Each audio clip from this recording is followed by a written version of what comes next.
एक समय की बात है, एक गरीब आदमी था जिसके 3 बेटे थे। वह अक्सर अपने बेटों से कहता, मेरे बेटों, हमारे पास ना तो रुपया पैसा है, ना सोना चांदी है, इसीलिए तुम्हें एक दूसरी ही किस्म का खजाना जमा करना चाहिए। तुम हर चीज को अधिक समझने और जानने की कोशिश करो। कोई भी चीज तुम्हारी नजर से ना बच पाए। रुपए पैसे की जगह तुम्हारे पास पैनी नजर होगी और सोने की जगह तेज दिमाग होगा। ऐसी दौलत जमा कर लेने पर तुम्हें किसी भी चीज की कभी कोई कमी ना रहेगी और तुम दूसरों के मुकाबले 19 नहीं रहोगे। वक्त गुजरा और इसके कुछ दिनों बाद बूढ़ा चल बसा। भाई मिलकर बैठे, उन्होंने सारी स्थिति पर विचार किया और फिर बोले, हमारे पास यहाँ पर तो कुछ भी करने को नहीं है। आओ घूम फिर कर दुनिया को देखें। जरूरत होने पर हम चरवाहों या खेत मजदूरों का काम कर लेंगे। हम कहीं पर भी क्यों ना हो, भूखे नहीं मरेंगे। वे सभी सफर पर जाने के लिए तैयार हो गए और अगली ही सुबह अपने सफर पर चल दिए। उन्होंने सुनसान वीरान घाटियों और ऊंचे ऊंचे पहाड़ों को पार किया। इस तरह वे लगातार 40 दिनों तक चलते रहे। उनके पास जितनी खुराक थी अब वह खत्म हो गई थी। वे थक कर चूर हो गए और उनके पैरों में छाले पड़ गए थे, मगर सड़क थी कि खत्म होने को ही नहीं आ रही थी। वे आराम करने के लिए रुके और फिर आगे चल दिए। आखिरकार उन्हें अपने सामने कुछ वृक्ष और मकान नजर आने लगे। वे एक बड़े शहर के नजदीक पहुंच गए थे। तीनों भाई बहुत ही खुश हुए और जल्दी जल्दी कदम बढ़ाने लगे। उन्होंने कहा, जो कुछ बुरा था वह पीछे रह गया और आगे तो अच्छा ही अच्छा होने वाला है। जब वे शहर के बिल्कुल निकट पहुंच गए तो सबसे बड़ा भाई अचानक रुका। उसने जमीन पर नजर डाली और बोला, थोड़ी ही देर पहले यहाँ से एक बहुत बड़ा ऊंट गुजरा है। वे थोड़ा और आगे गए तो मंझला भाई रुका और सड़क के दोनों ओर नजर डालकर बोला, वो ऊंट काना था। वे कुछ और आगे गए तो सबसे छोटे भाई ने कहा, ऊंट पर एक औरत और एक बच्चा थे। बिल्कुल सही है, दोनों बड़े भाइयों ने कहा और वे तीनों फिर आगे बढ़ चले।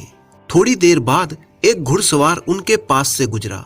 सबसे बड़े भाई ने उसकी ओर देखकर पूछा, घुड़सवार, तुम किसी खोई हुई चीज को तलाश रहे हो ना?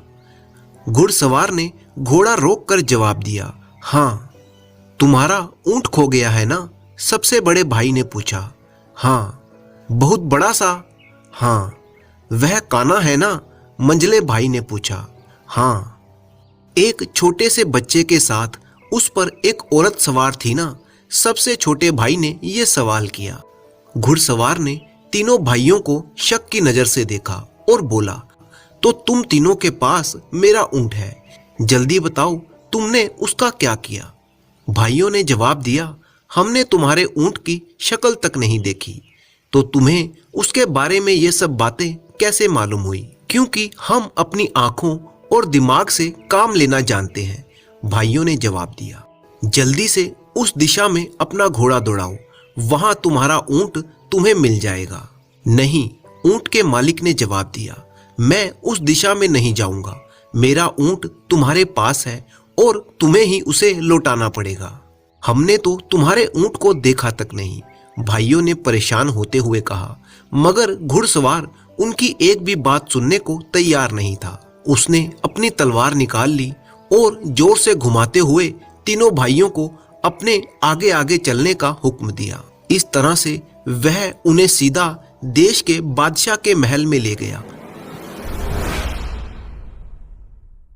इन तीनों भाइयों को सिपाहियों के पास पहुंचाकर वह खुद बादशाह के पास गया। उसने बादशाह से कहा, मैं अपने परिवार को पहाड़ों से लेकर आ रहा था और उसके लिए मैंने मेरी बीवी और छोटे से बच्चे को एक बड़े से ऊंट के ऊपर बिठाकर अपने पीछे पीछे ला रहा था। किसी तरह से उनका ऊंट पीछे रह गया और वे रास्ते से भटक गए। मैं उन्हें खोजने के लिए गया तो मुझे रास्ते में 3 आदमी मिले जो पैदल चले जा रहे थे। मुझे पूरा यकीन है कि इन्हीं ने मेरा ऊंट चुराया है। और मेरी बीवी तथा बच्चे को मार डाला है। जब वह आदमी अपनी बात पूरी कह चुका तो बादशाह ने पूछा, तुम ऐसा क्यों समझते हो? इसलिए कि मैंने इन लोगों से इस बारे में एक भी शब्द नहीं कहा।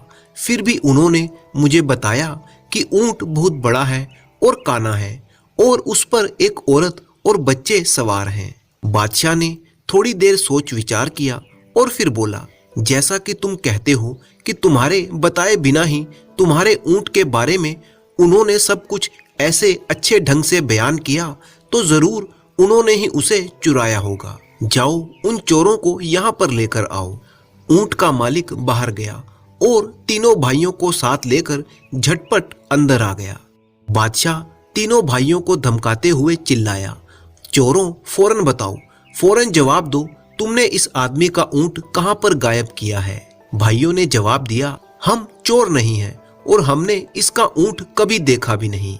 तब बादशाह बोला, मालिक के कुछ बताए बिना तुमने ऊंट को बिल्कुल सही तौर पर बयान किया। अब तुम यह कहने की जरूरत कैसे करते हो कि तुमने उसे देखा भी नहीं? बादशाह, इसमें अचंभे की कोई बात नहीं है। भाइयों ने जवाब दिया, बचपन से ही हमें ऐसी आदत पड़ गई है कि हम किसी भी चीज को अपनी नजर से चूकने नहीं देते। हमने चीजों को पैनी नजर से देखने और दिमाग से सोचने के काम में बहुत ही वक्त लगाया है। इसीलिए ऊंट को देखे बिना ही हमने यह बता दिया कि वह कैसा है। बादशाह जोर जोर से हंसने लगा और बोला, किसी चीज को देखे बिना ही उसके बारे में क्या इतना कुछ जानना मुमकिन हो सकता है? हाँ, मुमकिन है, भाइयों ने जवाब दिया। बादशाह बोला, तो ठीक है, हम अभी तुम्हारी सच्चाई की जांच पड़ताल करेंगे। बादशाह ने इसी समय अपने वजीर को बुलाया और उसके कान में कुछ फुसफुसाया। वजीर फौरन महल से बाहर चला गया, मगर बहुत ही जल्दी वह दो नौकरों के साथ लौटा। नौकर एक बड़ी सी पेटी उठाकर लाए थे। नौकरों ने पेटी को बड़ी ही सावधानी से दरवाजे के पास ऐसे रख दिया कि वह बादशाह को दिखाई दे सके, और खुद नौकर एक तरफ हट गए। तीनों भाई दूर से ही खड़े उन्हें देखते रहे।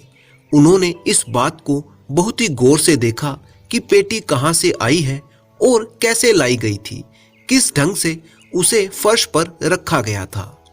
बादशाह ने कहा, हाँ तो चोरों, हमें बताओ कि उस पेटी में क्या है। बादशाह सलामत, हम तो पहले ही यह अर्ज कर चुके हैं कि हम चोर नहीं हैं, सबसे बड़े भाई ने कहा। पर यदि आप चाहते हैं तो हम आपको यह बता सकते हैं कि उस पेटी में क्या है। उसमें कोई छोटी सी गोल चीज है। तभी मंझला भाई बोल पड़ा, उसमें अनार है। साथ ही छोटे भाई ने जोड़ा, हाँ, उसमें अनार है और वह भी अभी कच्चा है। यह सुनकर बादशाह ने पेटी को नजदीक लाने का हुक्म दिया। नौकरों ने फौरन हुक्म पूरा किया। बादशाह ने नौकरों से पेटी को खोलने के लिए कहा। पेटी खुल जाने पर जब उसे उसमें कच्चा अनार दिखाई दिया तो उसकी हैरानी की कोई हद ना रही। आश्चर्यचकित बादशाह ने अनार निकालकर वहां पर हाजिर सभी लोगों को दिखाया।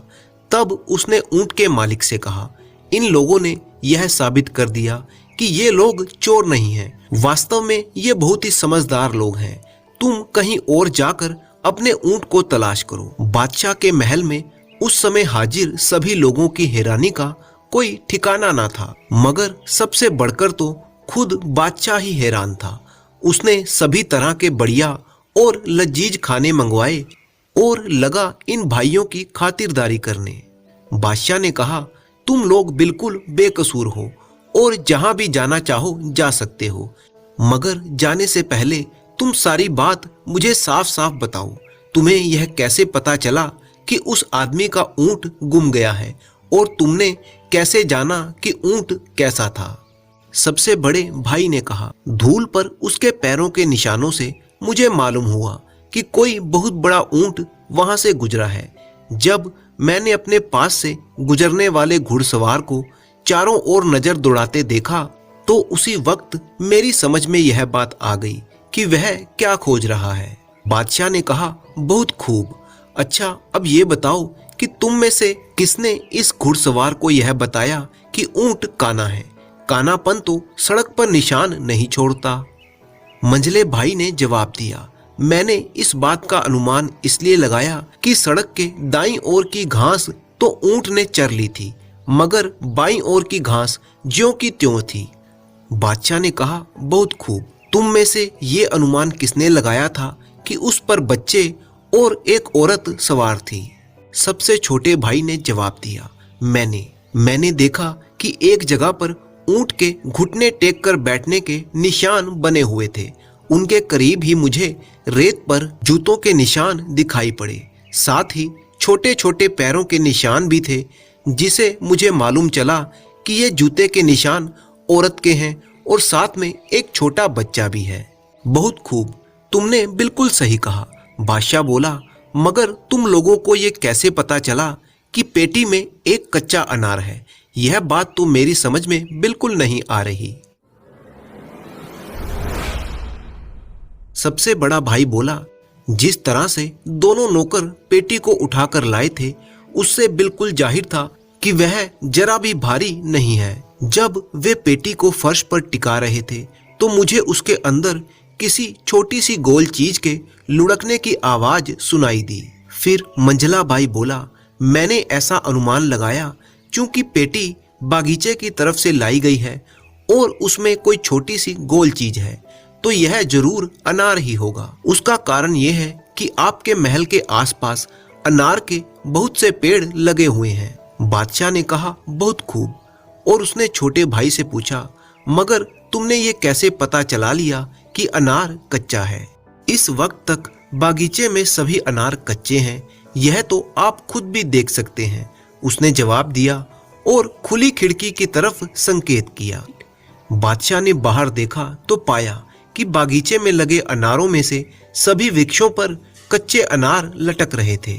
बादशाह इन भाइयों की असाधारण पैनी नजर और तेज दिमाग से हैरान रह गया। बादशाह ने कहा, धन दौलत और दुनियादारी की चीजों के नजरिए से तुम लोग बेशक अमीर नहीं हो, मगर तुम्हारे पास अकल का बहुत बड़ा खजाना जरूर है। बादशाह उनकी तारीफ करने लगा और फिर बादशाह ने तीनों भाइयों को बहुत से कीमती उपहार दिए और बड़ी ही इज्जत के साथ उन्हें रवाना किया। अब तीनों भाई गरीब नहीं थे, वे अब बहुत सी धन दौलत के मालिक थे। वे वापस अपने गांव पहुंचे।